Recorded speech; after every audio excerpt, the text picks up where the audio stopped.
കാണിക്കാൻ പോണത്? നീ കഴിച്ചിട്ട് അത് എന്റെ മേത്ത് കൊണ്ട് തുടയ്ക്കാൻ പോണ?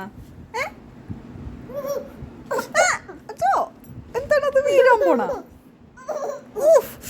ഡ്രാമയ്ക്കോ എന്തോ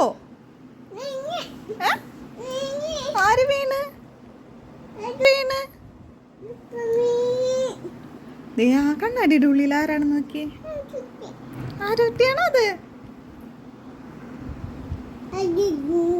അതിലുണ്ടോ?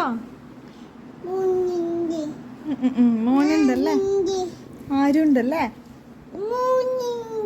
3 ആരുണ്ടോ? എത്ര ആരുണ്ട് അതില്? 1 2 ഇതെന്തുട്ട ബട്ടൺസ്?